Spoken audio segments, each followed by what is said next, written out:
The first Hudson River Derby playoff game, well, it's all in the hands of the New York City Football Club. And the Red Bulls goalkeeper, he was the hero last night, and he says he'd rather not play in a baseball stadium. All right, we got a good week ahead of us on NYCFC Views Live. Turn up your volume. Because you're about to listen to The Sick Podcast. NYCFC Views.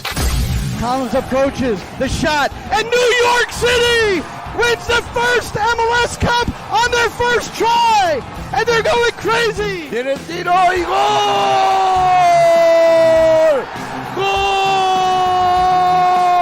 Gol! New York City es el campeón de Major League Soccer! The sickest New York City FC podcast.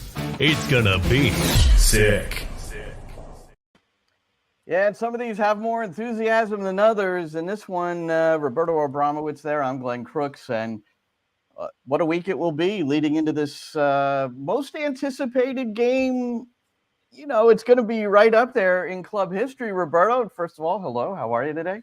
I am doing fine. Glad to be here. We have a lot of things to talk about today. That was some day and night at Citi Field on Saturday. That was extraordinary. Yeah, it was. It was, as was the Red Bulls beating Columbus in 2 games straight. I mean, know. Columbus hadn't lost back-to-back games since 2023. You know, I mean, it was really a remarkable accomplishment by the Red Bulls. And as we were all watching last night, I'm sure most of us rooting for the Red Bulls because we'd like to see a derby playoff game. We haven't seen that yet. And now there's a chance for a knockout game if New York City can get past Cincinnati. So there's a lot of work to do, obviously, and we'll be talking about a lot of that. But it is it's anticipation. I think it's the best word. So I'm pretty excited about the week leading into it and doing the game.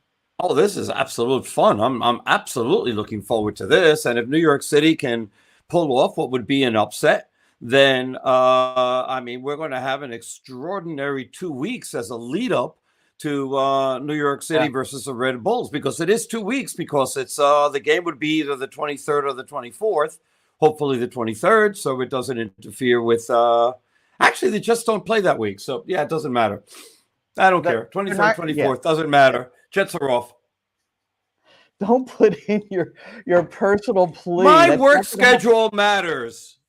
My work schedule matters, please. As we all do when we have conflicts, we work it out somehow. We work it out. And yes, I'm going to ask the Jets to please postpone their game till Monday so I can work it. As was incorrectly pointed out by Dan Feuerstein, you know, he's a guy that's followed the Red Bulls forever, and he's a Red Bull fan, and Dan's a great guy. And he put out last night that there's going to be a circus at Citi Field. There's going to be a football game in Yankee Stadium, and therefore, if New York City does win Sunday, the playoff game will be at Red Bull Arena. Well, that's untrue. There is a circus. Yeah. There is a circus, and it's called Circus Vazquez. I looked it up too and watched it. It's pretty cool, you know. It's Mexican. It's Los Hermanos Vazquez. They've been doing this for years. They used to have animals. I don't think they have that anymore. I think it's been outlawed to have circuses with animals. So 2 decades, no animals. They have to reinvent themselves. But they also have a tent, and they just put it in the parking lot, so it's not going to impact game day. So if New York City is fortunate enough to advance on Sunday with a win over Cincinnati, the Citi Field will be available. Let's just put it that way. So if it's available, it's going to be used, unless, you know, I don't know, if there's a flood or something like there is at the Barcelona train station. What's going on in Spain with all the rain? I mean, they're having a nightmare. Have you heard of global warming? I have, and that's what's happening. I have. Well, it was it was over 70 degrees on November 1st here at the Jersey Shore. So, all right, look. So there's so many. You know, I don't know how. As a coach, I've always done this, Roberto, and I do this after every New York City game or any game I watch, but in particular New York City. I pretty much, and I do this with Maddie a lot, just go through each player, and I'm sure we've done this before, after a game, just go over every player and kind of, get what was your feel for how they did. So now after game one, the 1-0 defeat, I couldn't come up other than Thiago Martins and Burke Risa a little bit and Matt Freese as well. But I couldn't come up with anybody else who performed to their level in the 1-0 loss at TQL. Now you go to this 3-1 victory at Citi Field. I'm thinking you go Martinez, Rodriguez, Freese, Hack, Martins, Sands, Parks. I mean, Ilinich coming in for the suspended Gray and did a fantastic job, especially on the defensive side of the ball. Yeah. I mean, nothing happened on his side of the field, really. Yeah. And I thought that was pretty impressive. But so there were so many, now you're going through and go, wow, all these guys played well. So this is what's confounding about the New York City Football Club, because there aren't too many consecutive games this year. And they had a 3-game win streak and not long ago, but there haven't been that many consecutive games, Roberto. And that's why you question about what might happen on Saturday, where you're getting top performances from everybody on the pitch. And I don't know. I don't know how you feel and how you analyzed it, but that's the way I look at it. Obviously, home field advantage has a lot to do with it. The field, you have the supporters at your back. They got a decent crowd, almost 20,000, 19,000 and change. The atmosphere was raucous, as it normally is at Citi Field, especially for playoffs. And you feed off that energy. As it's been, getting the first goal is key. I think Cincinnati hasn't lost all season when they get the first goal. So for New York City to get the first goal is key, because it also makes Cincinnati now come out and play even more than they probably wanted to. And that leads for New York City to be able to either attack more when they want or absorb more and then counterattack, against a defense that has now gone up a little bit more upfield. And they had a lot of chances. It wasn't like they didn't have chances. My goodness. They had one with Santi Rodriguez, who one-timed it and it went over the bar. And then he had another one that sort of sliced to the right. You had one with Martinez that looked like it was going to be a goal because there was no goalie, but he just mishit the ball and the defense was able to catch up to it before it crossed the line. That play in particular, he did all the difficult. I mean, he collected that ball, a long ball over his shoulder, and just what a gentle touch. So he did the hard part and then couldn't connect after that. 8-1-1 Cincinnati. When scoring the first goal. And and New York City's now 13-4-3 when scoring. That's the wrong stat for Cincinnati. What did you say about Cincinnati? They had never lost what? Maybe it's at home that if they score first, they haven't lost. I'm trying to remember I think that's what it was. That at home they had never lost. They have a superior record. New York City's now 13-4-3 when they score the first goal. That's 7 times that they've conceded the lead too. Right. New York City has lost 2-0 leads twice. So that's something that that when they got that 2-0 lead and they couldn't extend it to 3-0, that you're thinking about, and then Orellano scores, and then all of a sudden you're like, let's hope history doesn't repeat itself. But they held out okay. Defense was okay, although they did get beat a couple of times. And to me, the guy who for me was the man of the match was Matt Freese, because those saves that he made, Hadebe on one, and then Alvis Powell on the. Once Alvis Powell came in, that game sort of changed. I mean, that was New York City didn't seem to take him into account for some reason, which I think that won't happen again in Cincinnati when that happens. But, Matt Freese with those saves saved the game for New York City, maybe saved the series and saved their season. Well, that's why he was my man of the match. Yeah, Hadebe, that was an impressive save. The one on Powell hit it really hard and firm, but he was at an angle near post. I don't rate that as difficult to save as the Hadebe, and the Hadebe was a saver, and we've got your call of it. Why do we do that now? So Shane, we'll change the order a little bit. Let's Roberto. He sent in his call of the free save on Hadebe, which was it was a match saver, I think. Izquierda, el balón va a venir hacia el manchón penal. Balón hacia el centro, el disparo, segunda oportunidad. ¡Qué parada acaba de hacer Matt Freese! Estaban solo y aquí viene New York City en un 3 contra 1. Viene Santi Rodríguez, entre dos le quitan el balón. ¡Qué Tremendo. parada de Matt Freese! Tremendo Freeze. Yes, that keeps it 2-1, Roberto. So Yeah, I mean, but here's the other thing. Now that I was listening to the call, okay, not only did Matt Freese make that ridiculous save, and it was two of them, but the one on Debbie was off the charts. But then New York City had this huge break going the other way, and they had like was it 3-on-2 or 3-on-3? But they had that, and they caught Santi from behind before he could deliver the ball to the side, and an opportunity on a counterattack to put this game away got lost. Oh God, he overcarried. Let's put it that way. But He made up for it. We're going completely out of order. Because, screw the order. Yeah, screw the order. Let's because screw the order. Santi comes up with things sometimes, and this will be my call as Santi draws the penalty and then converts the penalty, which definitely put this game away. When it's 2-1 and you got a club like FC Cincinnati and you got Alvis Powell who's getting chances, you're looking at, got to hang on. So it doesn't matter when you get the third goal, man, that makes all the difference in the world. So here it was. With Rodriguez, top of the D. Does he have the opportunity to shoot? Can he clear some space? Trying to get around Awaziem, who threw him down to cause the penalty. New York City can seal it right here. Another hesitation move by Rodriguez. And Awaziem down on the ground. He knows he's wrapping up his head with both hands as he lays on the ground. He allowed Rodriguez to squirm around him and then dragged Rodriguez down 12 yards from goal. Some weak appeals from FC Cincinnati. Nothing doing here. No overrule from the video assistant referee, Carol Ann Chenard. Clear penalty.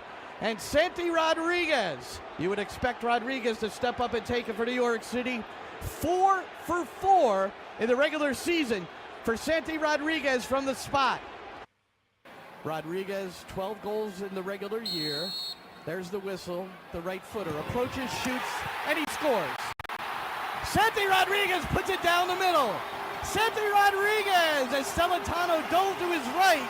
And New York City has forced a Game 3 in his best-of-3 series. Nick Cushing puffs the cheeks, exhales. He knows it's over. And Santi Rodriguez, well, the Panenka, we've seen it before this year, and he does it again in a big spot for New York City.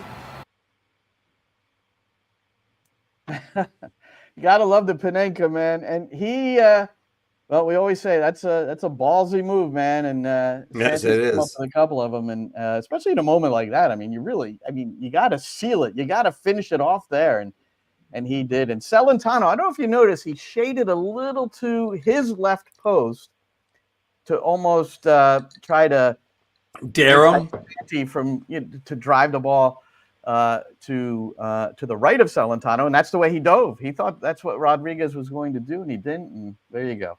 It's a mind game. I mean, it really is. And he used the Jedi mind trick to be able to fool Celentano. Now, if we reverse our order, New York City got the game-winning goal, and it's his first career goal with an assist from Miles Robinson. You don't give defenders assists, No, but Miles Robinson put a perfect knotted header, cushioned to the back post off the Santi Rodriguez service. Look, Santi hit a good spinning, tight, free kick that was hard to deal with. But I'm telling you, this is going to be a coaching point, Roberto. I was always taught, and then always taught my players, whenever you can put your shoulders out as a defender, shoulders out, because if your shoulders are in and wherever your shoulders are, that's where the ball's going to go. And if you watch the replay on that, we don't have it for you, but Miles Robinson, his shoulders are facing right where the ball goes to Thiago Martins. Yes, it does. And then Martins finally gets his first. I mean, he's been in front of the goal with some headers that generally have cleared the bar, and he gets one. So good for him. And plus, it's the game winner. Not only that, when you look at the play, and then it was easier to watch the replays and start figuring out where everybody is. He is all alone at the top of the box on the right side, and Cincinnati just totally ignored the fact that he was there. And then when the free kick is taken, he just makes a beeline for that post, expecting somebody from his own team to nod it that way. But Miles Robinson did him the favor. And he, as you said, he cushioned it. And I don't understand what Robinson was trying to do there. If you're going to hit that, you better hit that over the bar. And if you're going to concede another corner, just concede another corner. But he just like set it up for him. It was sort of like a volleyball set. And another example of, and most professional teams just don't do this anymore on the men's level, on the men's side. Women, yes, but nobody covering the back post. There's no, teams don't put players on the post anymore, generally, or they're off the post a little bit. It's their responsibility. Then they have to sag back in maybe at the proper time. Nobody there. Free header, open goal. He didn't miss, and that was huge. Now, rewinding a little further, getting another opening goal. Alonso Martinez likes to start the game with a goal. And now he has scored 4 goals in his last 6. And this was in the 22nd minute. Here we go. Sí, aquí está Keaton Parks, hace un lindo quiebre para llevarse a Yedlin. Ahora tiene el balón, tiene algo de espacio, tiene que tocar atrás a Hack. Y de primera intención hacia el costado para Martins. Viene por el lado derecho y aquí viene Ilinic. Se la quieren devolver, balón al área, Ilinic, centro atrás, tira y gol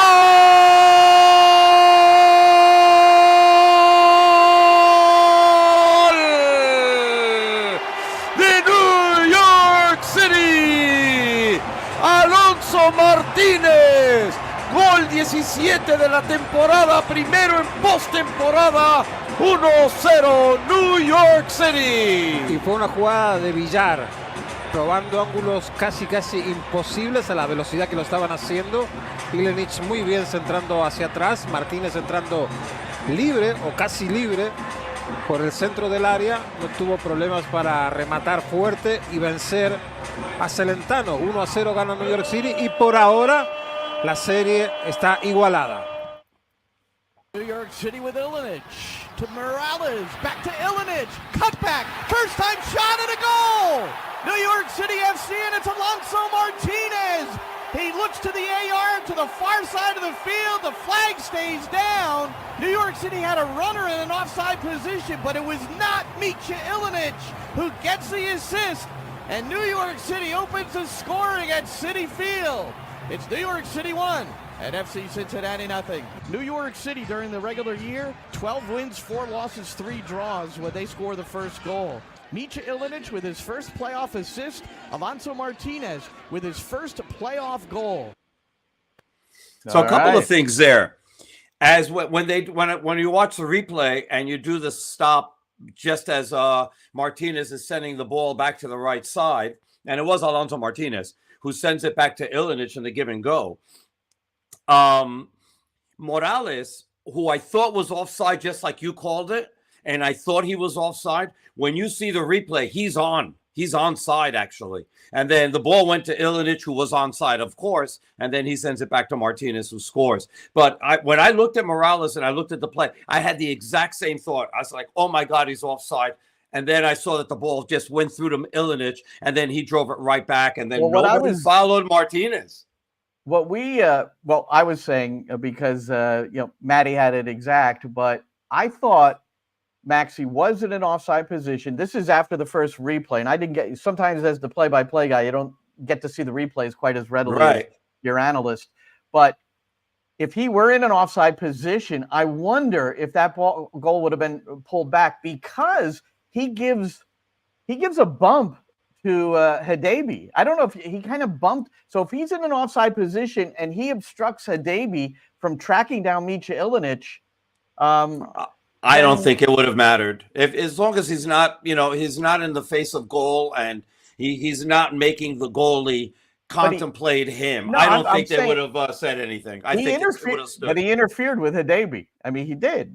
He let it go either way.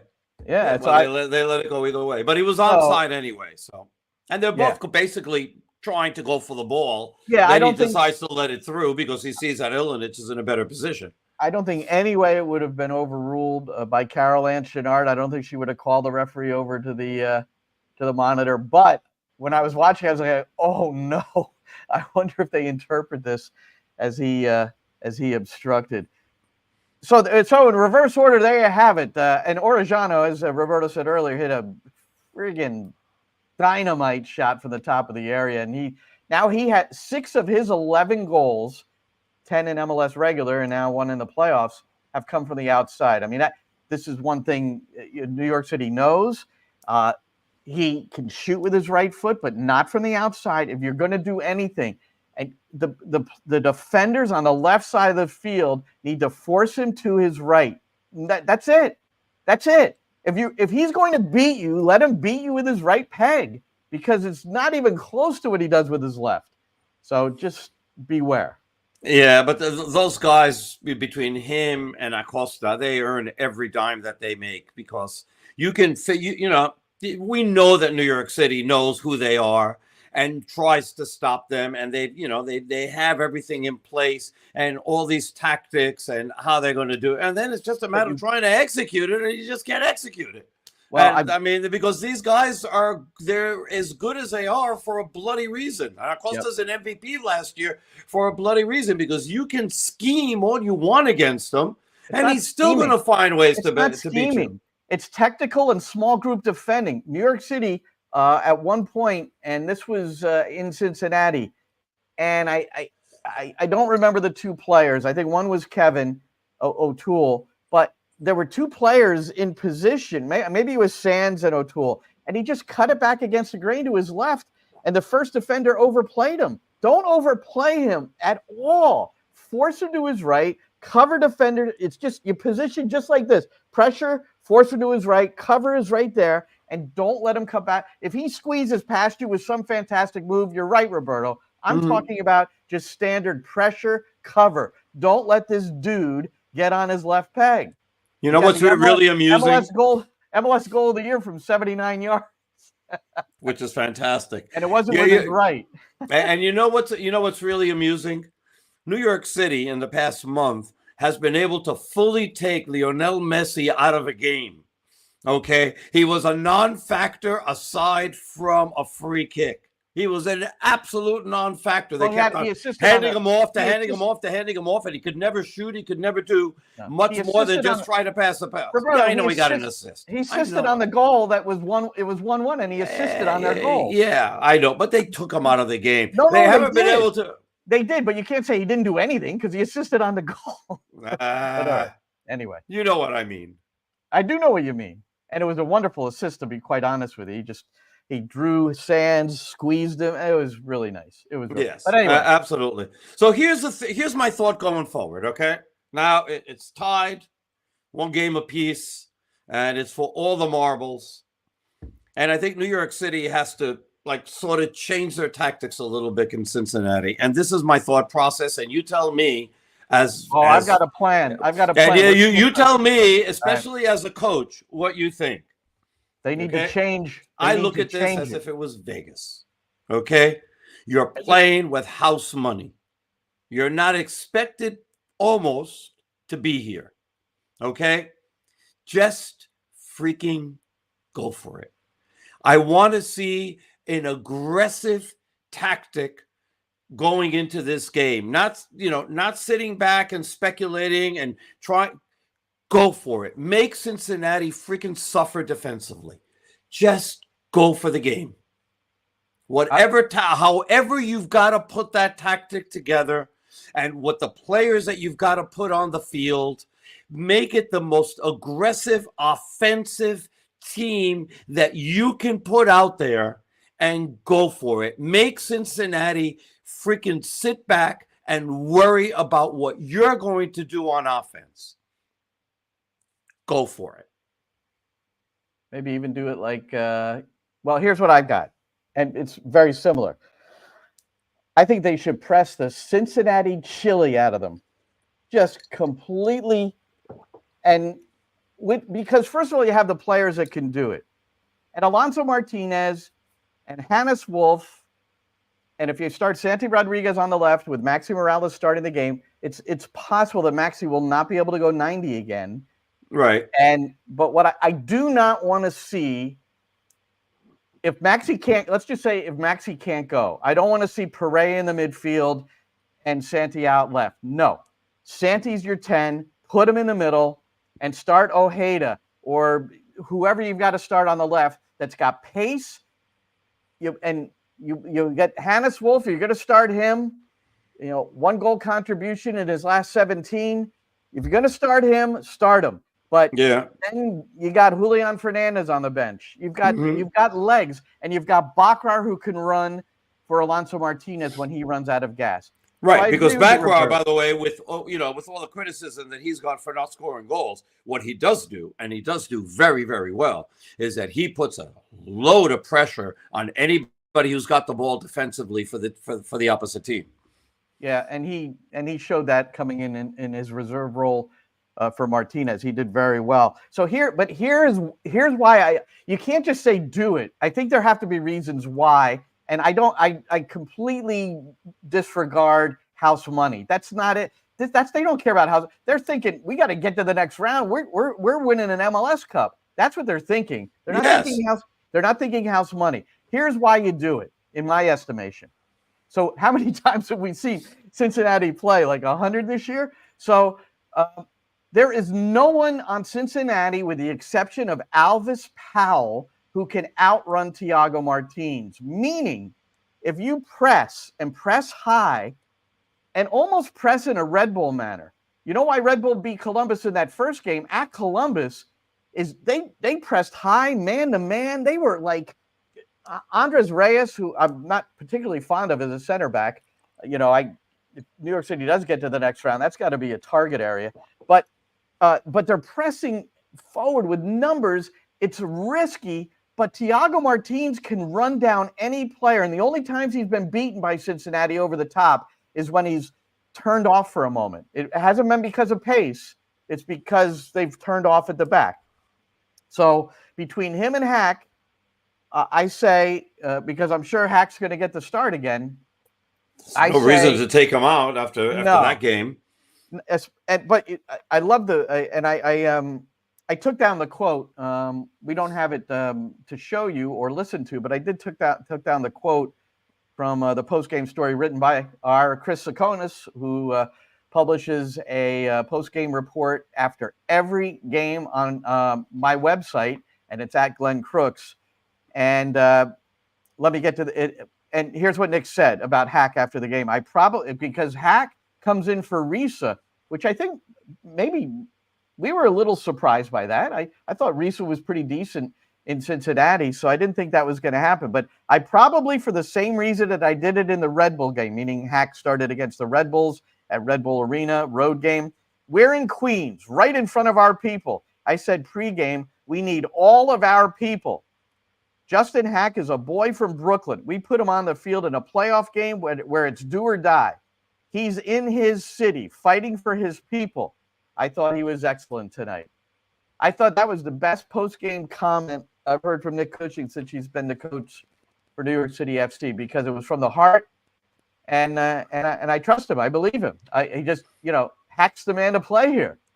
But now I think Hack's also the man to play in Cincinnati. We'll see. He is. Not only that, Glenn, but remember towards the end of the season when Risa was hurt and Hack was playing, and it was playing left defense, right? He had come in for Tanasiewicz, and he was playing there in left defense. And then, and coach was basically saying, I can't take him out. He's playing too well, because Risa was healthy and back. Tanasiewicz was healthy. And it was like, how do I take this guy out? And he did, and I was like surprised when he didn't play, when he didn't start in Cincinnati. I was actually very surprised. Now I'm going to come back to this game. Okay. Now I'm not surprised that he started against Cincinnati on Citi Field. What did take me by surprise, and we have to speak to coach and find out what happened. So when Thiago Martins got hurt, the guy who got up to start warming up wasn't Berk Risa. It was Strahinja Tanasiewicz, and then who came in to be the fifth defender. Huh? Better in the air. He's better in the air, and all Cincinnati was doing was pumping the ball in. That's All what I right, think. so that's what you feel that was the reason why he did it, Well, and not but Park we'll ask Nick. We'll ask Nick if what the reasoning was, because you're right. I mean, when you look at, but it's I think it's situational. It's reading the game and reading that moment of the game and how Cincinnati's really going at it. And they were, once they put Santos in the game, it was just pump it. And you saw that Martins keeps up with him even with one leg. I mean, I'm glad Thiago Martins got. I know Freeze was your player of the game, but to me, Martins deserved it, not just because he got the game-winning goal, but just because he hung in there after what looked like a pretty severe ankle injury. No, I get that, and it was interesting what Coach said after the game was sort of like, Martins will kill me if I take him out. Basically, Exactly. I mean, I'm paraphrasing, but that pretty much was it. And I mean, that's why he's a captain of the team. That's why he's a leader of the team. And because he's a guy who will absolutely sacrifice everything to try to get a victory. And you want leaders like that. And so, there's been a lot of people that maybe question the fact that, they're spending DP money on him and is the only DP defenseman in the entire league. Well, he showed in that game, probably why he's earning that money and that designation. Yep. He was a big part of why they're moving on. And then, of course, this 15 seconds, 2-minute rule, again, you see the absurdity of it, because in no way was Thiago Martins. He had an injury, and it was a pretty bad injury. So there's no way he's down trying to kill the game and take time off the clock. He was injured. Yet New York City for 2 minutes had to play a man down because of this absurd rule. 15 seconds down, you couldn't force him up any quicker. I mean, he was hurt. Yeah. Did you see his face? He was hurt. I mean, he was in agony. He was in agony. And then he has to walk all the way around the field, right? He has to get off where the goal is and walk all the way around to the fourth official, where he was telling Nick Cushion, "I'm going back into the game, dude." But, what an absurdity. When he came in, I mean, he was limping for another minute or two when he came in. And I don't know, if he's injured or not, and what his status is going to be for next Saturday. I think the way he was, post game, we watched him pretty closely. He was exalting, and I don't know. That's adrenaline. You don't think he'll have adrenaline for a game that could get you up against the Red Bulls in the Eastern Conference semifinals at home, one game, knockoff? No, knockout. It's not a knockoff game. It's a knockout game. A knockout game. Yeah. It's a real one, Glenn. It's not a knockoff. This isn't Canal Street. All right. Boy, that's fun. That's funny. I've never thought of Canal Street in that manner, but that's it. It is a knockoff. It should be knockoff street. Basically, well, it used to be a lot. It used to be a lot worse. I don't know, worse or better, whatever. If you were looking for bargains and looking for great imitation bags and whatever else, and that's where you'd go. You sure hope he can go, because he has been leading the back line. Big news for Cincinnati. Now, Luca Orejano, who has just been, he's come in for Barreal as a like for like. Well, he's beyond a like for like, man. He has performed and he is a candidate. Gabriel Peck got the newcomer of the year. Yes. So Orejano didn't get it, nor did Luis Suarez. Those were the finalists. But he has signed a permanent contract with New York City because he was on loan. So now he's not New York City. I could only wish he would sign one with New York City. FC Cincinnati, excuse me. So he's on a permanent contract with FC Cincinnati now through 2026. So that's big news for. Yeah, because he was on loan, and so there was no way that Cincinnati is letting him go. All right. So Peck, LA Galaxy. They swept Colorado in part due to Peck, and also Ricky Pooch. 5 goal contributions in 2 games against Colorado. As we look at some of the other MLS. Did you see Peck's goal? I did. I mean, he's nuts. He's otherworldly.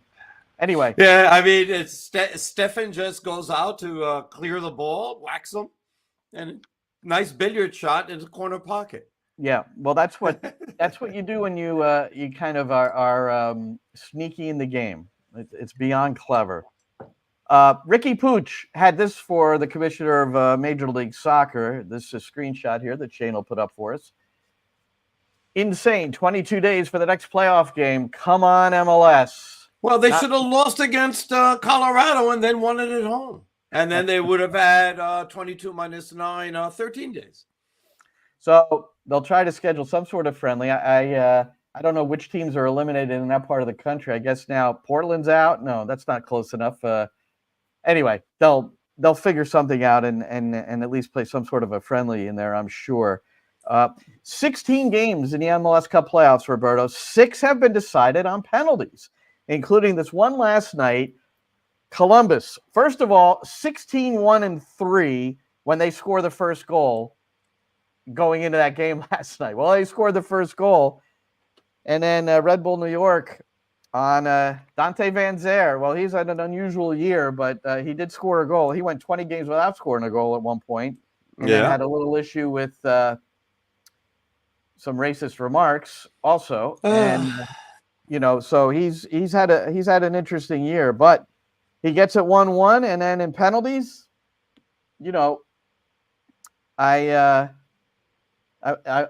Carlos Coronel with 3 saves, and we were texting back and forth, Roberto, and they had the game won.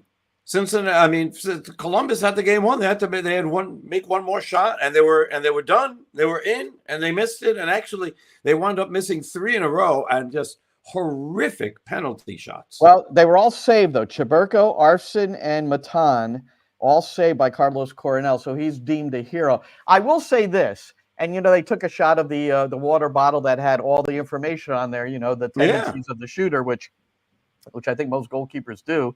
Either that or they look over the keeper coach and, they do the little point, one or the other. But so Coronel had to come up with the saves. So, and he did.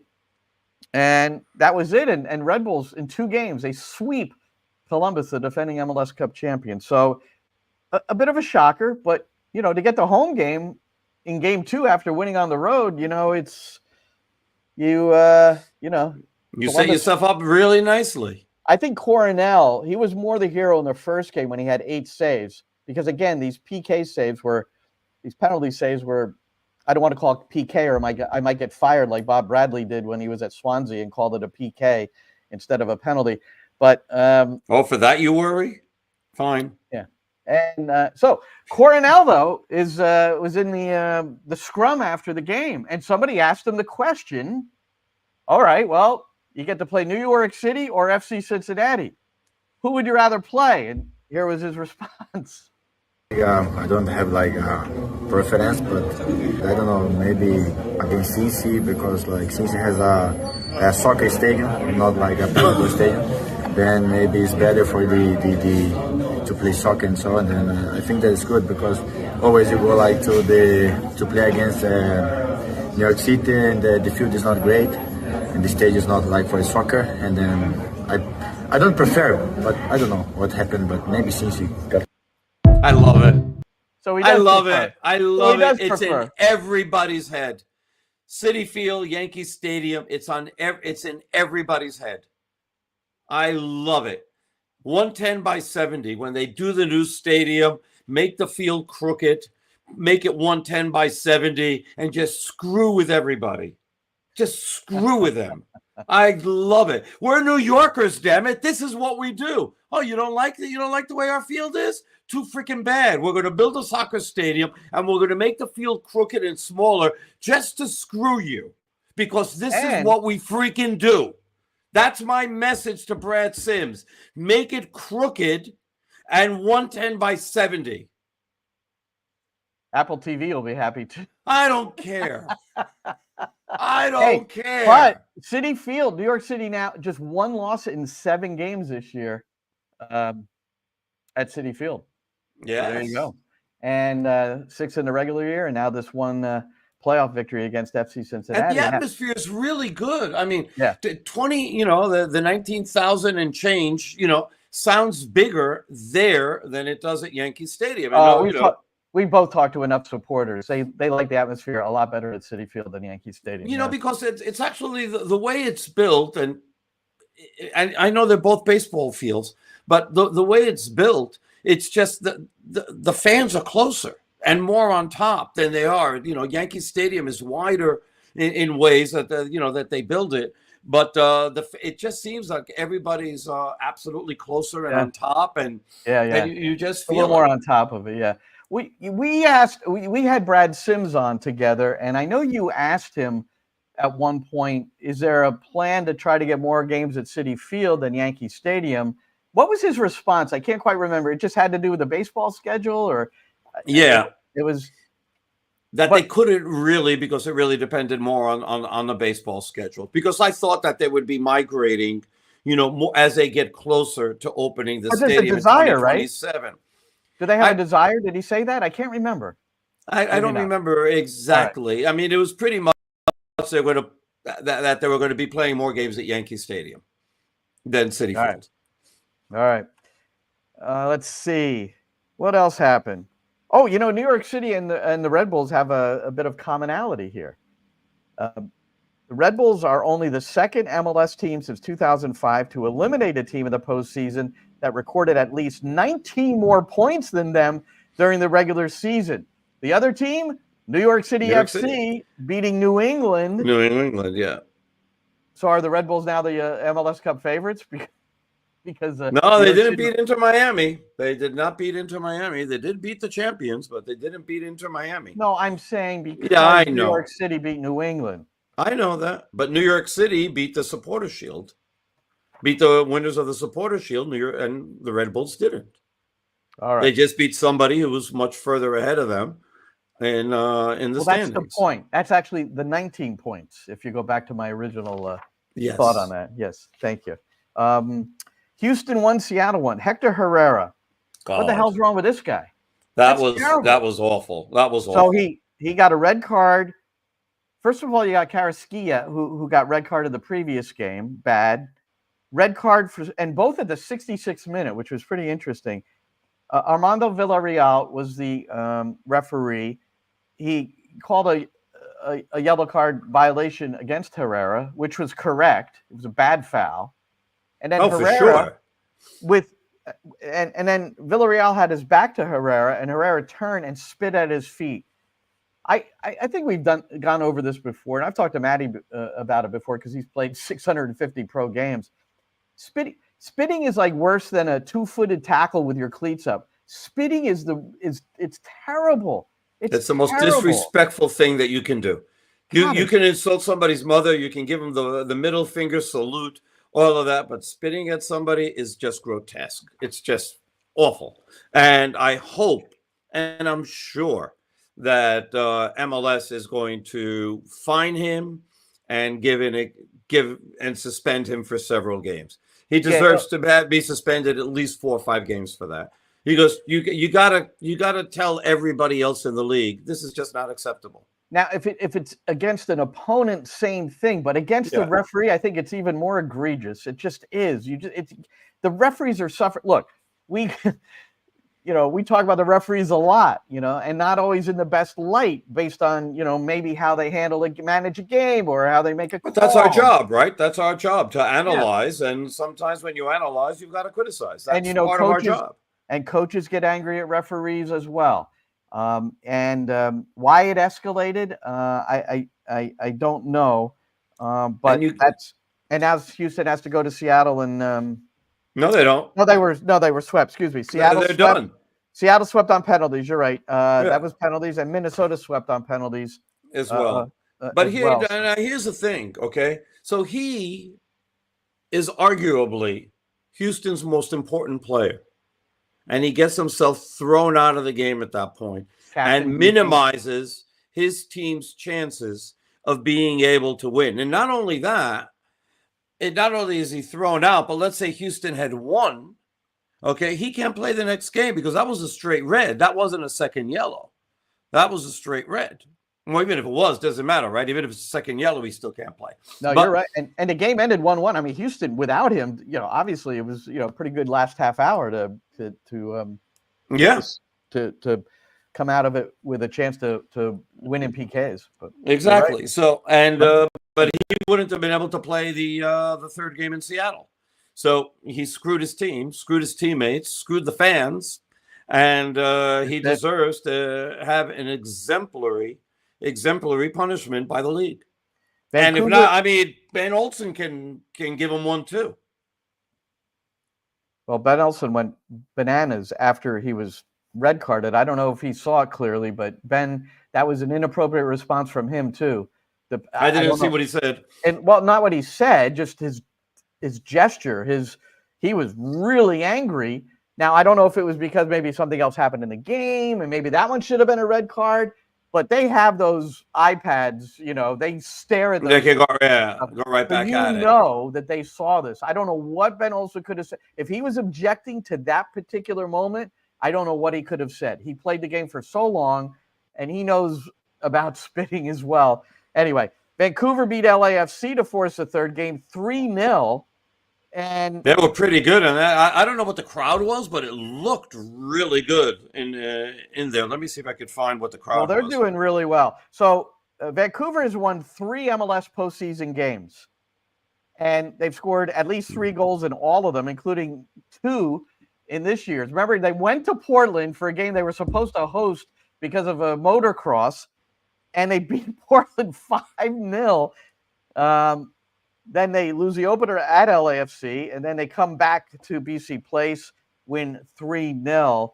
And Vanni Sartini, I mean, as people who just like to enjoy those that just say what's on their mind, this coach in MLS is one of the best. So here's what he said after the 3-0 win last night.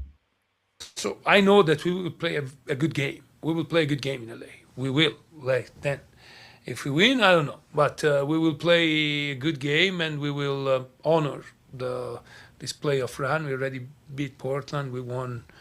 Yeah, you know, you always bust in my balls because I never won a playoff game. Now I won 2, so you know, so probably stop. Yeah.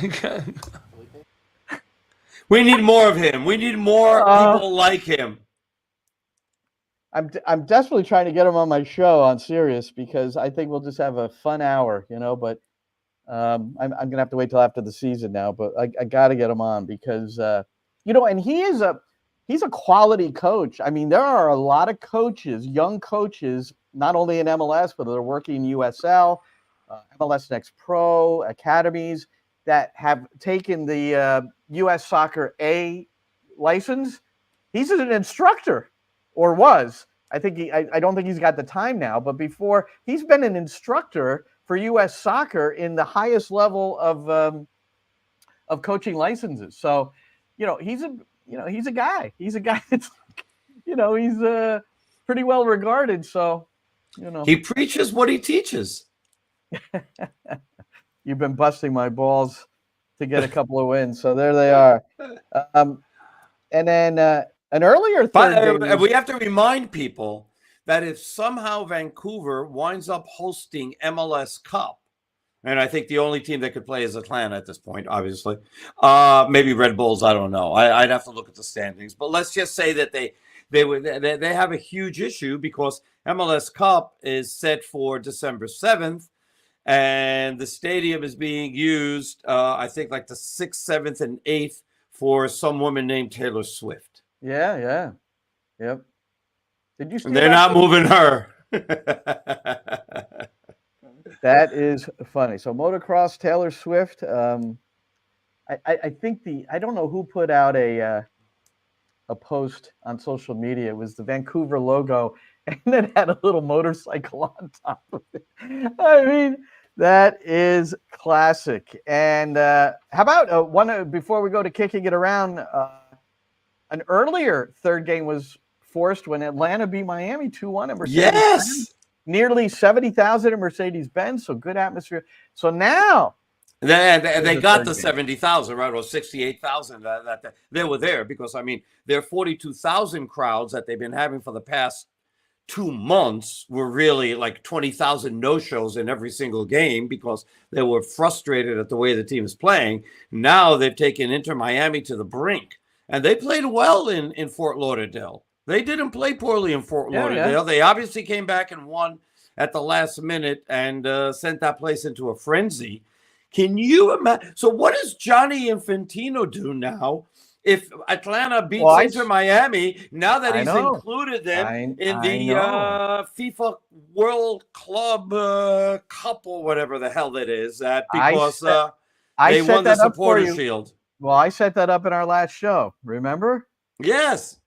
And so our match, our broadcast at Cincinnati, New York City at Cincinnati, is at 4:00. That'll be followed by Orlando, Charlotte at 6, and then Miami, Atlanta at 8. So we're not going to be able to see either of those two games, but others will. And Yeah. the Miami game in particular, prime time on Saturday night, November the 9th. So Come on, Sun Country, give us your plane with Wi-Fi. You have one plane with Wi-Fi. Give it to us. Oh, really? Oh, okay. They have only one. All right. We'll put We in that need request. one plane with Wi-Fi. Come on. All right, let's kick it around, Roberto.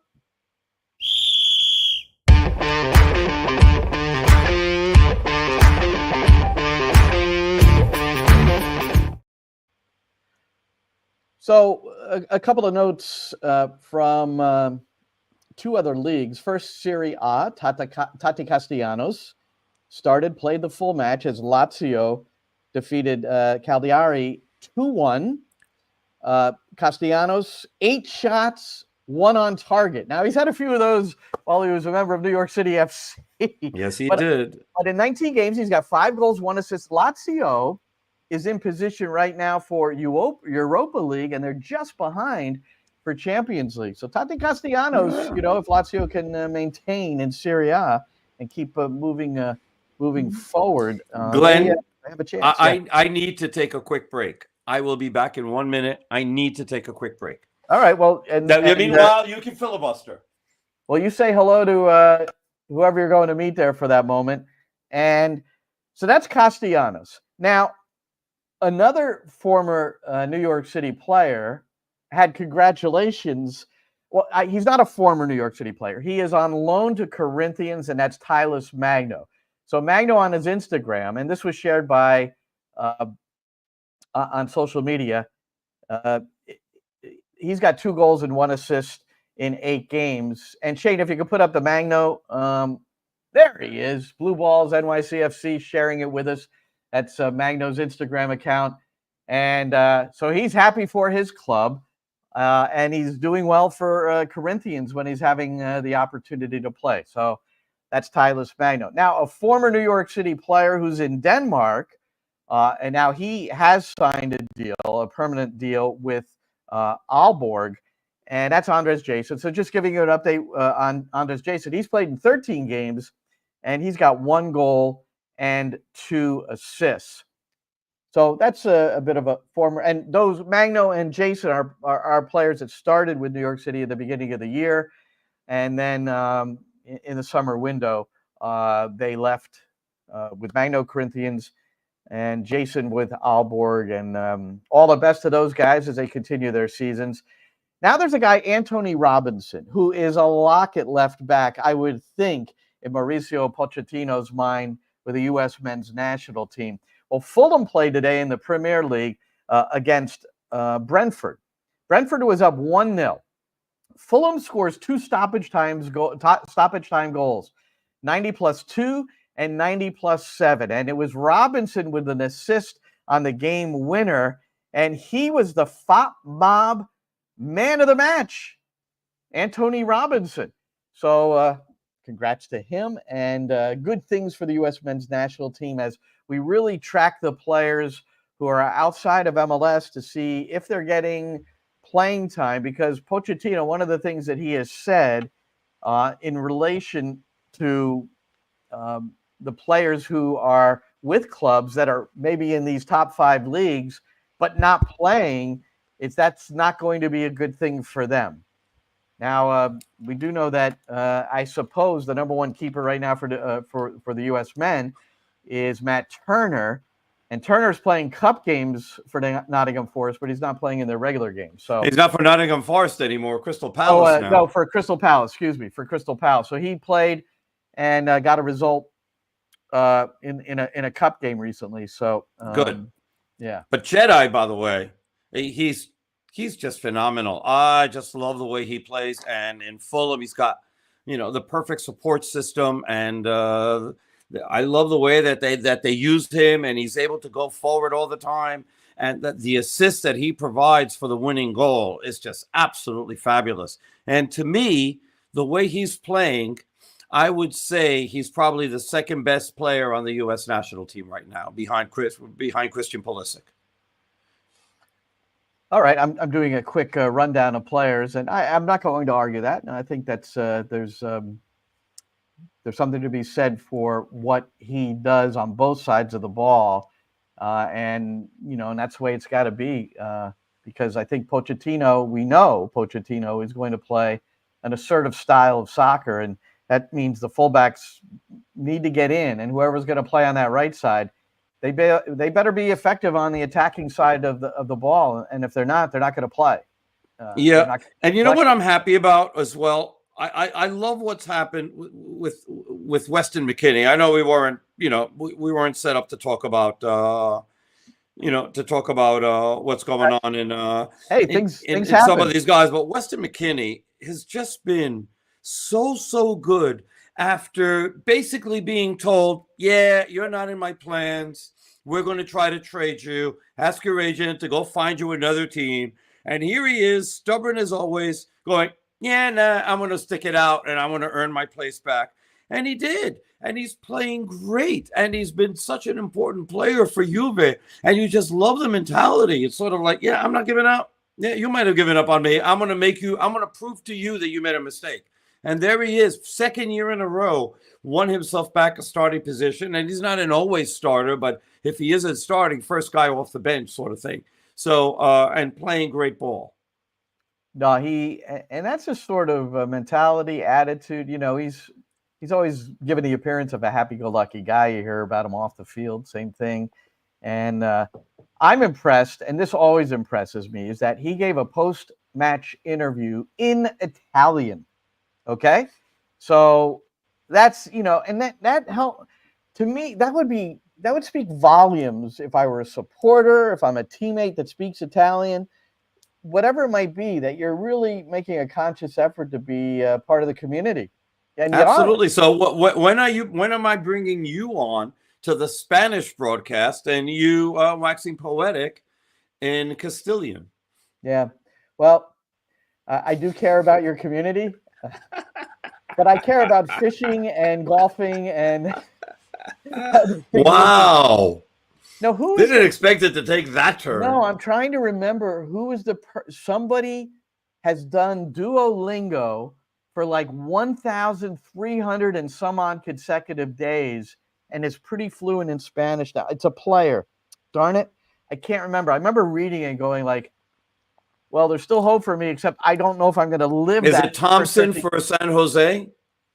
No, it wasn't him. Because he learned how to speak Spanish. On Duolingo?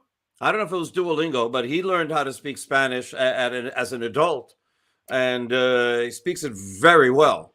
Yeah. I think it's Tommy Thompson. I think that was it. Somebody correct me. By the way, we have comments on our chat. Somebody wants a Raquinho card. Yeah, we're not giving Raquinho away today. I'm sorry. Uh-oh. Oh no. Maybe no, we're not. I don't have an unlimited supply. I suppose leading into a road match we should, but I don't. I don't. Now didn't this guy FXXX win a card and then didn't stay around for the address? So Shane, put my email address back up if you would, please. It's glenncrooks01@gmail.com. And I believe this guy won a card. I don't know. I thought last week. I thought somebody won last week. Actually, while you're thinking about that, no, somebody did win. No, somebody won last week, and the card has been sent out. NJ. But there was more than one, no? But there was one. No, there was one year the week before that they didn't stay on to let me know how I could get a hold of them to send the card. Anyway. Well, do you still have the card or no? Oh yes, I have the card. I have cards. So just send it to him. Why are you making? No, I don't have his address. No, I don't. They have to give me their address. I don't have their address. But that's not what you said. You said I'm not giving out cards today. No, I'm saying that the one that Shane, put this guy up again. FXXXX. I'm dying for a Riquinho card, but didn't you win one 2 weeks ago? And then you didn't stay on to get my email address, so you give my address so that I give your address so I can send you the card. That's what I meant, Roberto. Anyway. Okay, so F quadruple X whatever. Answer us. I'm looking at the comments, so I'm monitoring this. And in the meantime, Alex Jimenez has a couple of questions. He has one question. Is the semifinals just one game? So after this round, every one of them is just one game from here to MLS Cup. After this round, the only reason this round was expanded was because Apple TV wanted more games to be able to broadcast. And look, they've been fun. I'll tell you that much. They've been great. Absolutely. And Alex is actually a Riquinho card winner in the past. So there you go. And so happy to answer his question as well. Yeah, single game after. And I'm still not a fan of the best of three, but these game threes, certainly there is some impetus for sure. Well, now it's a single game. Now it is a single game. Now it is a single game. Well, for New York City, it was also at Citi Field. Win or go home. So back-to-back games that are must-win situations. All right, that's going to do it for us. And I think there will be an election tomorrow night, a presidential election. So good luck to everybody. And I will be sitting with my wife, monitoring some of the results that may come in, where we could get an idea of what's going on. And I don't understand it all, Roberto. All I know is I did early voting, which I think was much more relaxing than the day of. Civilized. I wanted to, but the polls closed at 5 o'clock on yesterday, so I couldn't do it. So I'll be there tomorrow. So FX, etc. Yes, you can get one. Send us your email address, or send your email address to Glenn Crooks, which is over here on the comments. Well, it's on the chat. You can see it. It's glenncrooks01@gmail.com. Yeah. Just send him your address there, and he will send you one. And your name, but you can just put your name in there because I'm not sending. Yeah, you got to put your name in there because we're just not going to send it to it. I'm glad that's not F. You got to put your real name. I'm glad he's not F XXX. I don't think I would have put him up, but the F4X's is okay, and that's you don't know and? what triple. You don't know what triple X is? And I'm saying if it were triple X, you're I might an not have adult, put him. Glenn. You're an adult. You can deal. Yeah, but that's kind of obscenity, and I don't deal with that. That's not obscene. Okay. It's just adult. So you enjoyed 42nd Street in the 1980s. Is that what you're telling me? I never really went, but as adults, let people do whatever they want to do. All right, I agree with that. As long as they're not hurting anybody. I agree with that. Just to close, I don't know if you watch Bill Maher or John Oliver. John Oliver, yes. Bill Maher, rarely. Well, he had a funny, and what it was is that he talked about his father. He called him a Christmas Eve voter, and this is funny. If you celebrate Christmas, a lot of people shop on Christmas Eve, just last minute. And he used to go to Macy's, he would say, where they have all this beautiful Christmas stuff out. And he said his father went just to really feel the Christmas spirit. So he's calling people that wait till the last minute Christmas Eve voters because they like to get the feel of doing it on the day of. So you're a Christmas Eve voter, Roberto. So I am in this sense. I really didn't want to be. I really did want to do the early voting, but it had it just time got away from me yesterday, and I thought the poll was going to be open till 8, but yesterday was the only day that it was open till 5. So I couldn't go and do that, but I'll happily go and vote tomorrow. And I enjoy going and doing that and feeling part of it. And it really makes it excites me. But at the same time, this election being as important as it is for all the reasons that I'm sure everybody's heard, there's a little sense of trepidation as well because of what's at stake.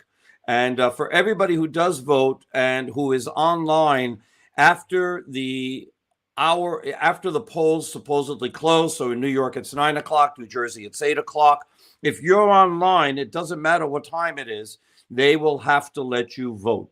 So if it's like 8:05 and you're online and you're in New Jersey, just wait it out, and they will not close. They will not close it on you. Same thing in New York and every place else. But try to get there on time. And, you live in a democracy. It's a privilege to live in a democracy. Let's keep it. Go out and vote. Right. And yeah, you talked about the trepidation a bit. Riot control fencing has been installed around the house of Vice President Kamala Harris. So to me, enough said. And enough said. Yeah. But I do want to say, I want to end on a soccer note because I think this is very important. We didn't talk about this one thing. And Shane, thanks for letting us go overtime.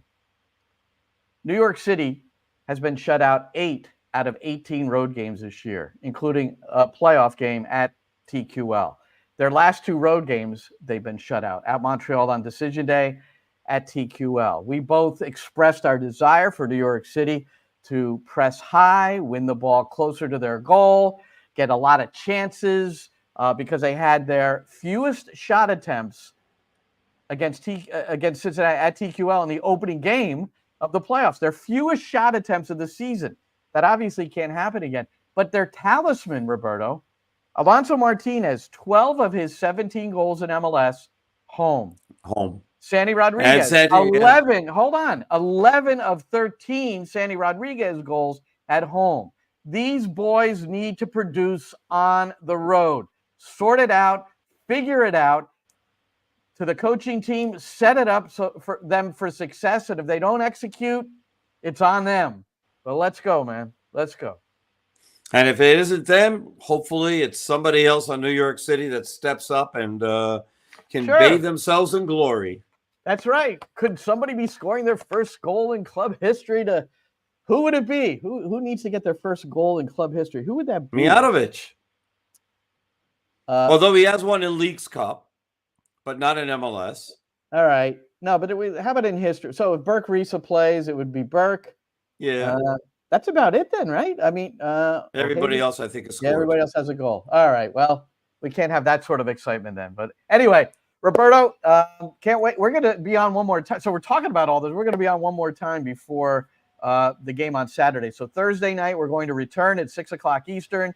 But we'll have comments from training, and we'll see what everybody's talking about. We'll have Pat Noonan stuff, and he's the Cincinnati coach, and maybe Carlos Coronel will have more things to say. So until next time, for Roberto Abramowitz, I'm Glenn Crooks. Thanks for joining us live on NYCFC Views. And that's a wrap. Hope you don't miss us too much until next time. Follow the Sick Podcast NYCFC Views on YouTube, Instagram, Facebook, Google Play, and Apple Podcasts.